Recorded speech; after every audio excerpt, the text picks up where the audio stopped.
بنده امیر فردین و همراه تیمم اینکه علا برکت الله، ولی اگه اینجوریه چرا دلار 4750 تومان؟ سلام جام جهانی. متهمان خانواده بنیتا کشف تولدی که ناتمام. جعبه سیاه کشتی را برنامه اینترنتی پشت پرده. برای تیم پشت پرده نه اصلاح طلب مهم هستش و نه اصولگرا. ما به بالهای سیاسی اصلا اهمیت نمیدیم. پشت پرده. دوستان عزیز، امروز میخوایم بررسی بکنیم خیانت‌هایی که کشور عراق به ایران کرده و دروغ‌هایی که صدا و سیما مخصوصا بخش خبری 23 به خورد مردم داده رو با چند تا مثال ساده به شما نشون بدیم و اثبات بکنیم که کشور عراق درست در بزنگاه‌های حساس تاریخی سر ملت ایران رو کلاه گذاشته و چرا دولت مردان از کشور عراق و مسئولین کشور عراق حمایت میکنند. قبل از هر چیزی لطفاً کانال یوتیوب برنامه پشت پرده رو سابسکرایب کنید. حتی اگر از اتفاقات و این اخبار خوشتون نمیاد لطفاً ویدیو رو لایک کنید که همه دوستان دروغ‌هایی که صدا و سیما و مسئولین به مردم میگن رو متوجه بشن و برای دوستان خودتون به اشتراک بذارید. خب آغاز می‌کنیم اتفاقات عجیب و غریب و خیانتایی که کشور عراق به ایران کرده رو. دقایقی پیش محمود صادقی نماینده مجلس توییتی رو در توییتر کرد که خیلی ناراحت کننده و بحث برانگیز، البته قابل پیش بینی بود. گفته که دولت عراق مطابق ماده 6 قطعنامه 598 1100 میلیارد دلار بابت غرامت خسارت مستقیم جنگ تحمیلی به ایران بدهکار. یعنی عراق باید 1100 میلیارد دلار به ما پول بده که نمیده. حالا چرا نمیده و ما فشاری نمی‌کنیم خودش جای سوال داره. دولت ایران با لحاظ تنگناهای مردم عراق در مطالبه این غرامت تعلیل کرده. این گفته که به خاطر مردم عراق ما تعلیل کردیم و پول رو نگرفتیم. اکنون نخست وزیر عراق به جای جبران با تحریم‌های ظالمانه علیه مردم ایران همراهی می‌کند. یعنی میگه که نخست وزیر و رئیس جمهور و همه مسئولین کشور عراق موافق این هستند که تحریم ها انجام بشه علیه ایران. البته موافق چرا هستند؟ چون برای کشور عراق سود داره. حالا من سودش رو میگم. قبل از هر چیزی ببینید صدا و سیما ایران چقدر قشنگ و لاکچری میاد دروغ میگه. از قول رئیس جمهور عراق هم میگه که آره رئیس جمهور عراق مخالف این تحریم ها هستش و اینا. بریم ببینیم این بخش خبری 23 16 مرداد 1390 خانه 2 روز پیش. گوش بدید. رئیس جمهور عراق هم گفته کشورش نمیتونه به خواست آمریکا برای تحریم ایران بله بگه. موگرینی گفته که رئیس جمهور آمریکا نمیتونه به خواست ایران بابت تحریم ها بله بگه، یعنی از ایران حمایت میکنه، در صورتی که اصلا همچین چیزی نبوده. و نخست وزیرشون هم قشنگ خیلی شیک و لاکچری و مجلسی گفته که ما حمایت نمیکنیم. چرا؟ چون این عراقی حزب بادن. چجوری حزب بادن؟ دوستان ببینید این کریدور هوایی یا نقشه هوایی پروازهای هواپیمایی قطر هستش. قبل از تحریم ها یک هواپیما که از اروپا میخواست بره مثلا به جنوب شرقی آسیا باید از کریدور هوایی ایران رد میشد.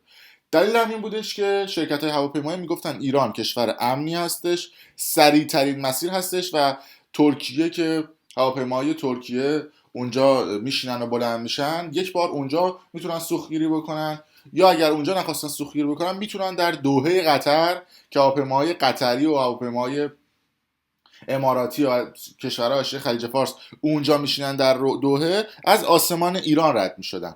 بابت اینکه بخوان از آسمان ایران رد بشن باید به ایران پول پرداخت بکنن به خاطر حق پرواز. که جالبه بدونید که به عنوان مثال درآمد 51 میلیارد تومانی ماهانه ایران از پروازهای عبوری قطر بوده.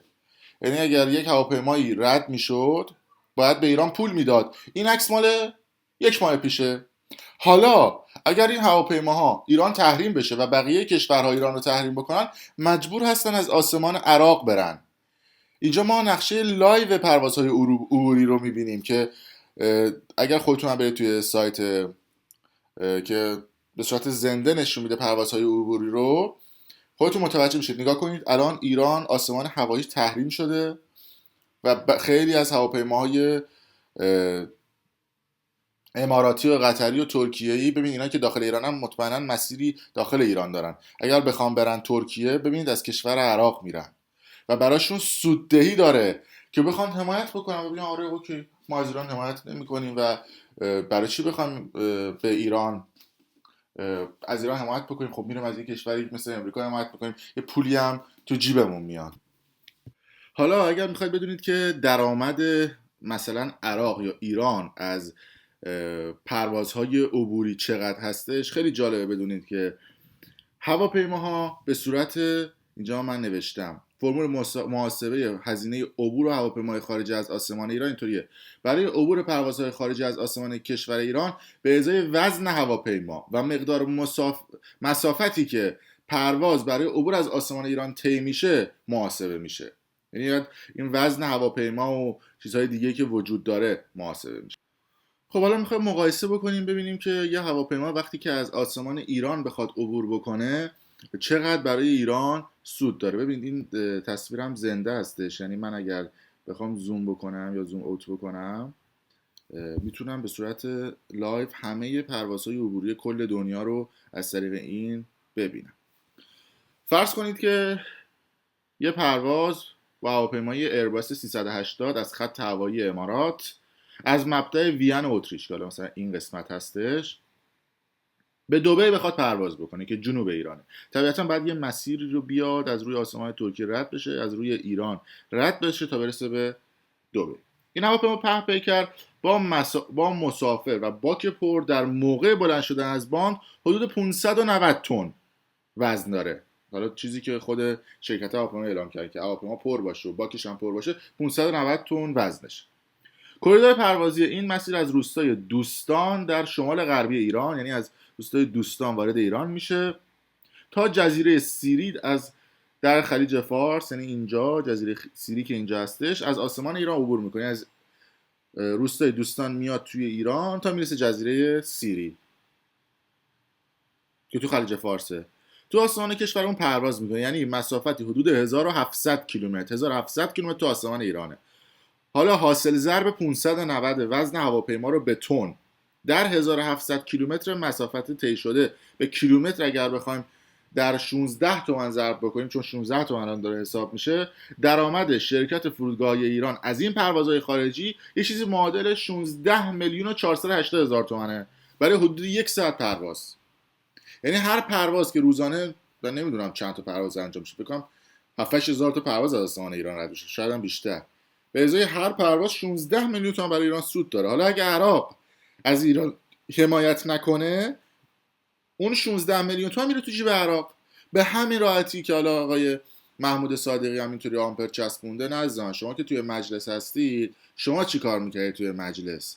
حقتونه. وقتی شما از کشور عراق حمایت میکنید داستانی هستش. حالا ما دیگه کاری به اون قضیه مدافعان عراق نمیدونم حرم و عراق و نمیدونم اون مالیات و اون پولی که داره به کشور عراق واریز میشه دیگه نداریم. حالا اون دیگه میشه بحثای بعد مذهبیش اگر وارد بشیم، میگن آقا نمیدونم اعتقادات مذهبی ما زیر سوال رفت، اون به کنار، ما اصلا با اون قضیه کاری نداریم. داستانی هستش که چرا الان مسئولین خودی نشون نمیدن و خیلی هم راحت ما داریم الان تحریم میشیم، هیچ درآمدی که ما از کریدور هوایی هم داشتیم قشنگ صاف میره تو جیب کشور عراق.